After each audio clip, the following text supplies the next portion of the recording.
Shalom, berjumpa lagi dalam program Renungan Harian Toraya, edisi Selasa 2 Januari 2024. Bapak Ibu, saudara-saudara yang kekasih di dalam Kristus, mari bersama kita berdoa.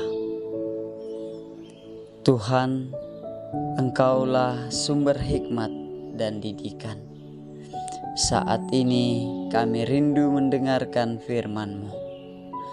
Beri kami kasih-Mu untuk menerima firman Tuhan di dalam Kristus. Amin.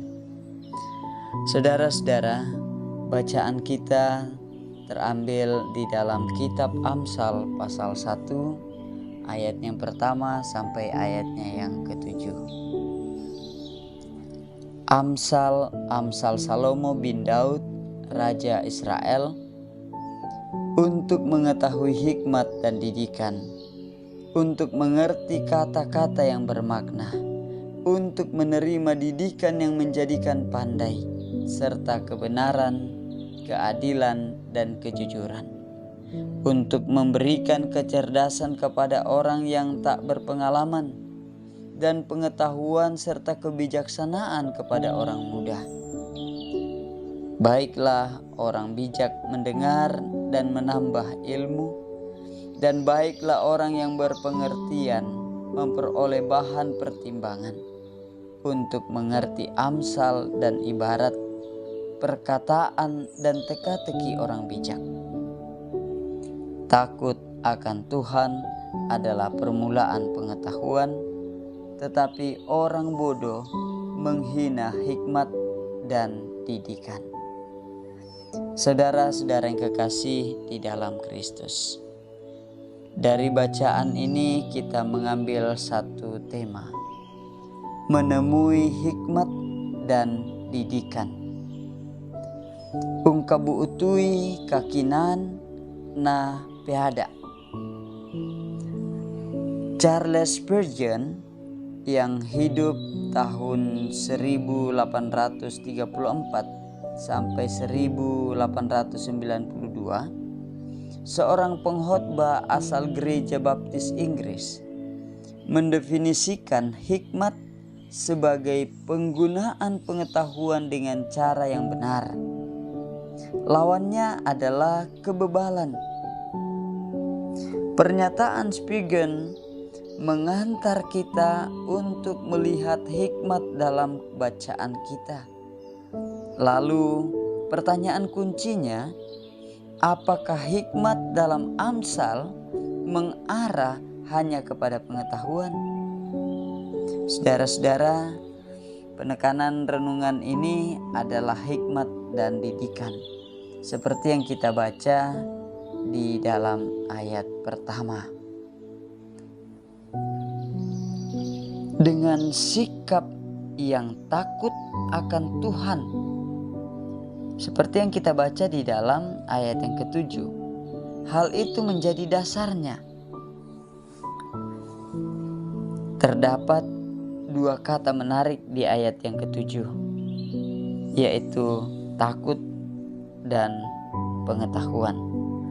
Takut berasal dari kata Ibrani yare, yang berarti kepatuhan, kekaguman, dan penghargaan. Karena itu, pengamsal tidak memahami takut sebagai intimidasi. Akan tetapi, ia menggunakan frasa takut akan Tuhan untuk menggambarkan kepatuhan dan penghargaan atas anugerah dan karya-karya Allah di masa lalu. Sementara itu, pengetahuan berasal dari kata Ibrani da'at, yang berarti pengetahuan, kecerdasan emosional, dan kecerdasan moral.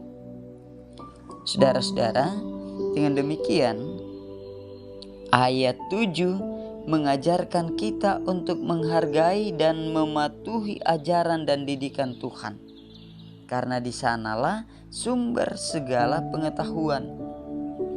Kepatuhan dan penghargaan tumbuh dari kesadaran terhadap karya Tuhan yang sudah dinyatakan dan yang akan terus dinyatakan bagi kita.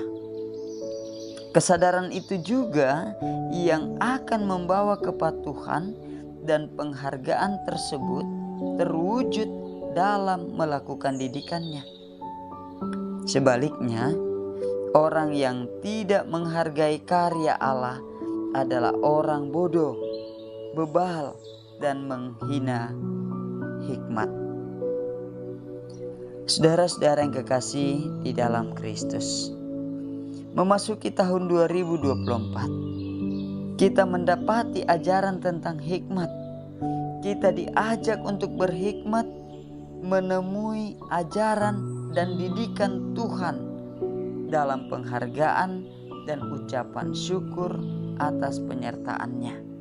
Sembari itu, terus menengada pada kehidupan diberkahi kemampuan mengolah pikiran, moral, dan emosi.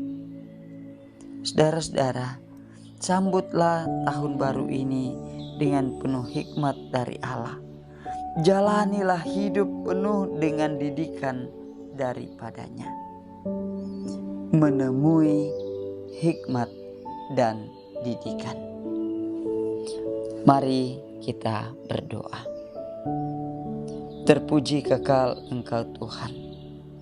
Firman-Mu saat ini mengajarkan kepada kami untuk mengetahui hikmat dan didikan. Takut akan Tuhan adalah permulaan pengetahuan, sehingga kami bersama-sama terus mau menyatakan kehidupan yang patuh, kagum, dan menghargai karya-karya Allah dalam hidup kami. Ya Tuhan, Engkau kiranya memberkati segenap sidang jemaat-Mu masing-masing dengan aktivitasnya hari ini. Tuhan berkati anak-anak dalam masa tumbuh kembang dan pendidikan mereka. Tuhan berkati orang tua terus menjadi teladan yang baik.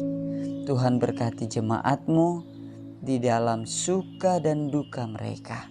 Tuhan melawat, Tuhan mengasihi mereka semua. Ini doa kami di dalam Tuhan kami Yesus Kristus. Kami berdoa. Amin. Saudara-saudara, selamat berkarya. Tuhan Yesus memberkati. Amin.